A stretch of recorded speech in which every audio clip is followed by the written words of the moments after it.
today's topic is rules management. Billing rules can be viewed and managed under the Utility tab. Billing rules are used to enforce the client's billing guidelines and billing best practices, and to ensure that the firm is providing all required information on their invoices. Acuity Support Client Super Admin users can edit rules. Other users can view the rules but not edit them.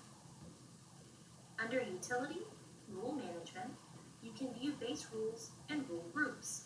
Base rules show the rules that have been set up for the client. Acuity has a series of rules templates that can be used to create enforceable rules within the system.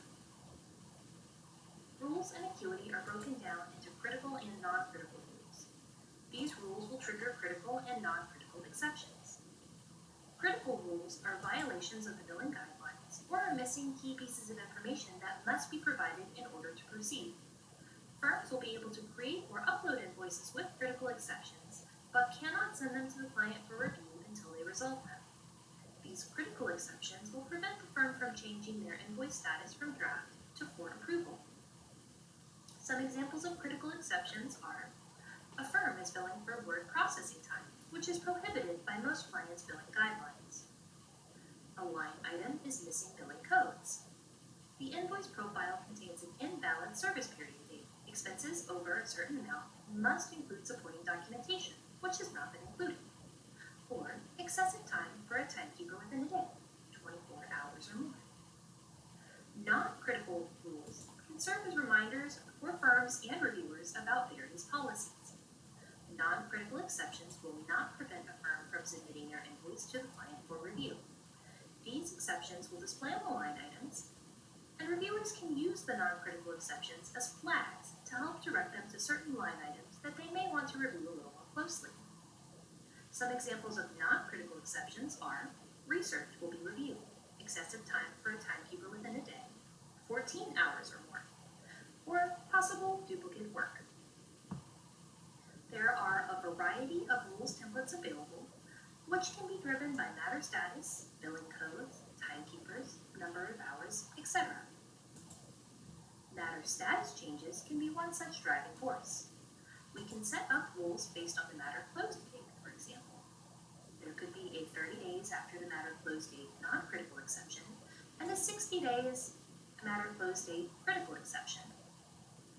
This would give firms a warning of the upcoming deadline if they submit a bill between 30 and 59 days after the matter close date, and would prevent them from submitting a bill 60 or more days after the close date. These timeframes can be set to whatever period of time the client chooses. We can set up rules based on billing codes as well.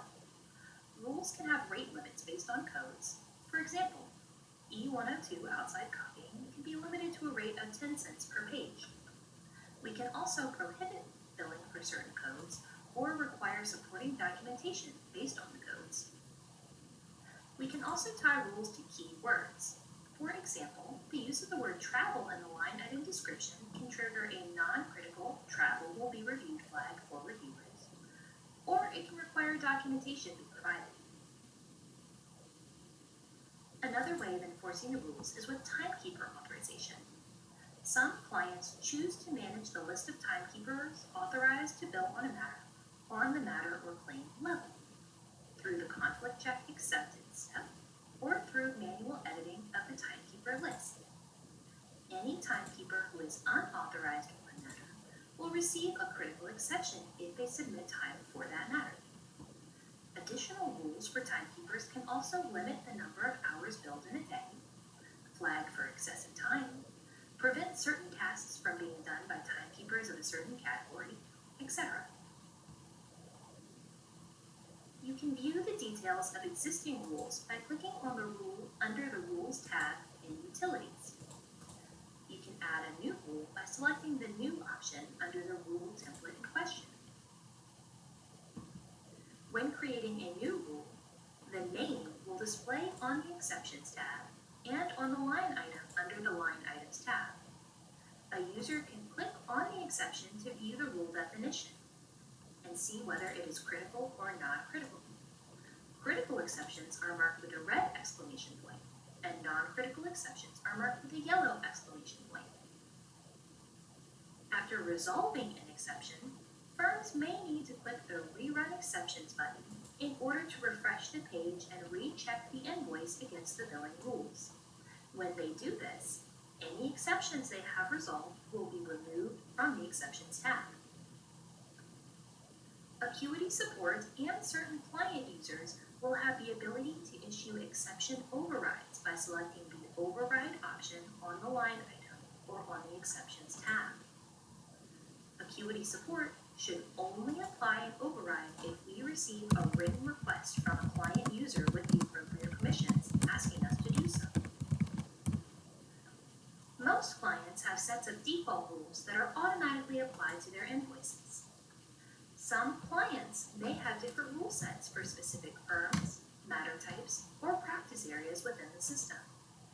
Firm-specific or practice area-specific rules can be viewed and managed under Utility Rule Groups. There is an Add button under the default rule group to add a new group. The Conditions section will allow you to select which practice areas or matter types the rules will apply to. The rule sets can be viewed under the Matter profile under Billing Rules or under Financial Billing Rules. If a rule set other than default is in use, you can view it there. When adding a new rule, be sure to add the rule to any rule groups to which it should apply. After adding a rule, go to the rule groups and select the rule group the rule should be added to under the default rule group bar. Find the rule under the rules list, then select Add to add it to the list. In order to make edits to a rule, we ask that the request come from a super admin user on the client team. Encourage these super admin users to check in with their account manager before requesting a rule change, so that the account manager can let them know of any potential impact to in-flight invoices when the rule is edited.